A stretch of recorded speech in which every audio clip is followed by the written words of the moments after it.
Hi, good morning.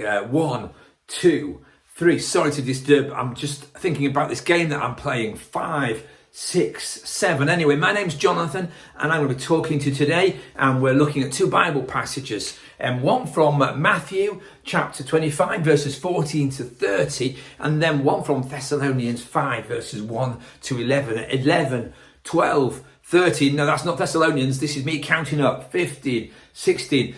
So I used to be a minister in Clay Cross, and some of you might know me from the Lighthouse charity shops. And I also am a pioneer minister now in Hope Valley, pioneering new types of church outside of church, into the communities that we live and serve in. 20, 21, 22. The game. Do you recognise the game? 25, 26. 27, 28. I'm coming, ready or not. Get the game? That's the title of the service for me today. Coming, ready or not. Let's go and see who we can find. So we're going on a hunt, and let's see if we can find these. Is he under the table down there? No, he is not. Is he under the computer hiding? My boy's steering wheel? No, he's not. Is he behind the sofa? No, he's not. Where can he be? Oh yes, here he is. I found him. My dog, the Sticky, we love to play hide and seek. So that's a bit better. Settle down now. That's probably one of the most hectic starts to a sermon I've ever done. And I've done some hectic sermons in my life. But we're thinking about the theme of today is I'm coming ready or not. And if you read the Matthew reading and the Thessalonians reading, you can see the reason why we're thinking about that theme. And the parable of talents is a very, very popular story, which we probably all know. And I want to think about that today and how we apply that, as well as thinking about what it means to be living in the light rather than the darkness, because those two overlap and infuse each other in their meanings. What struck me as I read this passage again from Matthew was the master was away for a long time. And I've been a Christian probably since I was 6 and now 53. And so I've been a Christian for 40 odd years, ever since I can remember. And as I read this passage, I was thinking, what does it mean for a long time? Because when you're first a Christian in those early days, and then when you're younger, you're really expectant and you can be on fire for God and for Jesus. And as time passes, your faith can become slightly less exciting, or it can become that you've lived with it for so long that you're just part of you and you forget. You're not always ready and on and sharp. And I think this passage speaks to us as those people, disciples of God, because Jesus writes this who speaks this to his disciples. If you look back in the earlier chapter. And so this is not written to non-Christians. It's written to us, followers of Jesus. After a long time, are you still ready? Are you still ready to follow me and to do as I ask? So after a long time, the master returns. And we see the different reaction to the talents.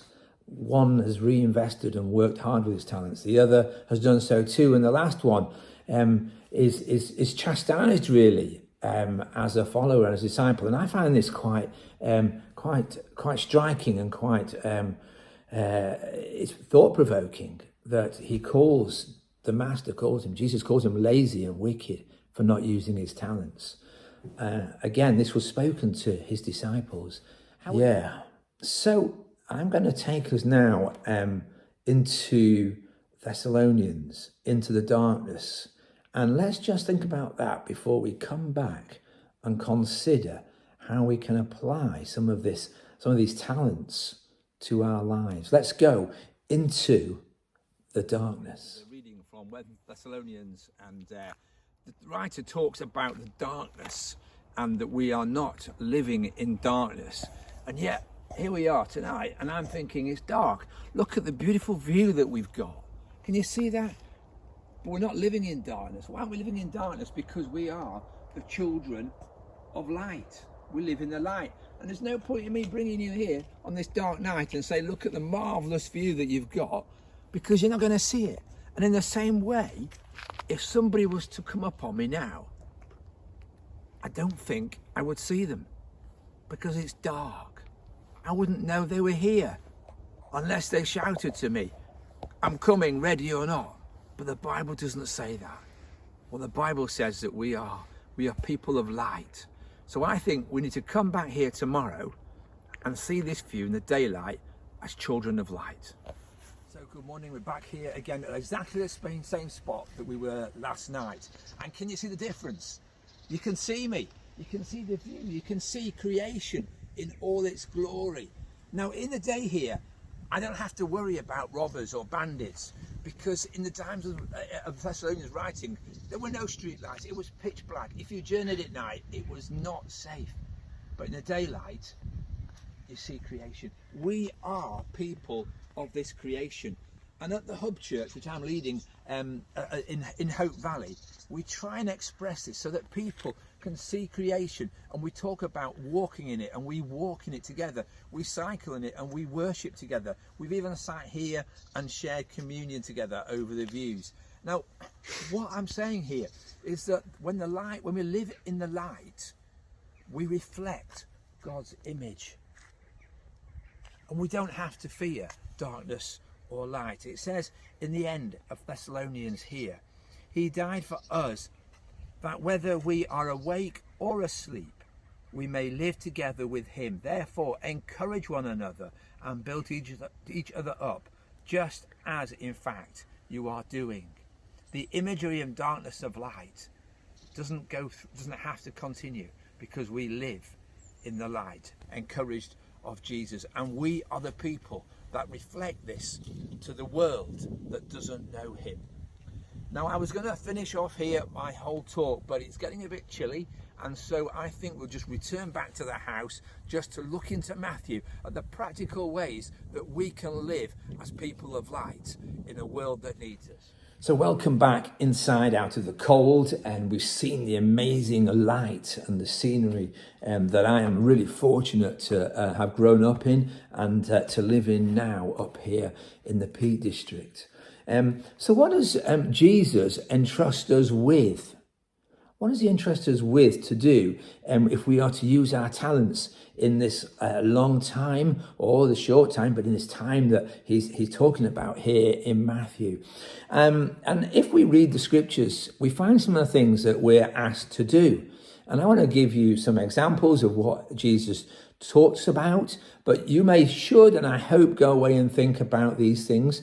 But also, what else is it that God and Jesus is talking to you about, he's entrusted you with? And I want to give you some examples and some stories about my life in Valley Kids and my life as a pioneer minister, in which God is helping me to relight my fire, so that I am using my talents for his glory. I'm not just passing the time of day and waiting until something happens, until the master comes back, like the idle and lazy servant. So one of the things that we're asked to do is to be examples to the world. In Matthew 14, verses 13 to 16, he tells us to have compassion for people, and to go and do healings to show his glory. One of the things that I as a minister struggled with is living in my church bubble. To have compassion, it means you have to be outside of our church bubble, living with people that don't know Jesus, having friendships with people that don't know Jesus. And we need to work in that way, so that we're sharing the good news of God. In Matthew 25:35, straight after the parable that we've seen, Jesus talks to disciples about things that they should be doing. He says, feed the hungry and give them drink for their thirst. And one of the amazing things that I had in Clay Cross that set up to do was setting a food bank, feeding the hungry people. And we used it as a mission tool. And in Clay Cross, like many towns, small villages and towns, churches, often Christians, struggle to come together to work together. And that's one of the things that saddens me. But what we found was, and still is today happening, that the food bank has brought 6-7 different denominations together to feed the hungry. That's what I call mission. And I know that you guys in Belper do loads of this stuff, and I want to encourage you in that, because that is what we're called to do. At the Blend Youth Project, one of the things that struck me very early on is how we help and feed young people. At Christmas, in Ripley and other sites in the Blend, they find that some of their young people won't celebrate Christmas lunches. They won't have that luxury that we're so used to. And so off their own backs, members of staff every year invite those young people they know that won't have a Christmas day, won't have a Christmas lunch. And before they shut down for Christmas, they invite them and they give them a full Christmas lunch and give them gifts as well. And that is a marvellous thing to do. A marvellous thing to do that we do. But we're also asked to care for the poor and to those that are prisoners and sick, Matthew 25:36. And I know people will go and visit prisoners in jail. Awesome. My mum used to do that. We go and visit the sick as Christians. This is what God is calling us to do, and to care for the poor. And one of the things that's been highlighted in the news recently is about caring for young children that don't get fed over the holidays. In Matthew 25:35, it says to be hospitable. Now, I just want to say to you, being hospitable isn't always easy. I don't think that particularly radical hospitality that Jesus talks about is about inviting just your best friends round for lunch and saying, aren't we having a good time? Aren't I hospitable? No, hospitality and radical hospitality goes a step further. It invites those people that we're not really that keen on, not really that friendly with, or we don't really know, so that we can get to know them. But one of the amazing things that Jesus asked to do in John 13:34-35, famous passage, is to love others. To love others. As followers of Jesus, one of the things that it says in the scriptures that people, they will know because you love each other. And that means breaking down barriers. It means giving up so much of ourselves.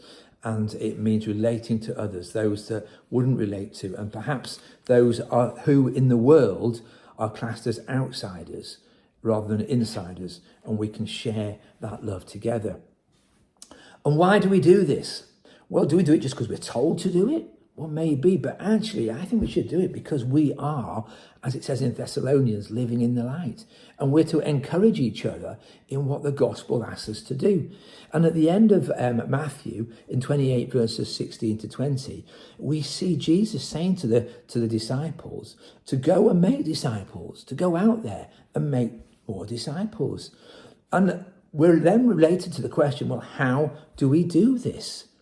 How do we make more disciples? And I think it's a challenge that COVID, funnily enough, is bringing to the church. The gathered church that gathers inside the walls on Sunday is becoming something that we can't do. And so therefore we have to gather out. We have to do meetings online. We have to gather as small groups. We have to go and unwrap what we're doing and have been and have worked on for so many years, and continue our Christian lives in the communities that we live, serving in the ways that Jesus asked us to in Matthew. You see, I'm excited in these days that the disciples of these early church disciples, they knew what they had to go and do, tell their story. And one of the exciting things that I found out about Valley Kids as I've worked there is how we tell the story of Jesus out there. The Quest team, for example, go to 80 schools. One's in Belper, and I've been there too. And we tell to 10 to 15,000 children a year the story of Jesus in so many different ways. Well, I want to thank you for inviting me today, and I hope this week that as you go away, you can read through these passages and look at the scriptures and think, what is God asking me to do in my life that will allow me to grow disciples and will allow me to be light in the world where so many people, particularly through this winter with COVID, are suffering and living in darkness. Bless you and thank you for this opportunity, and may God be with you in these days.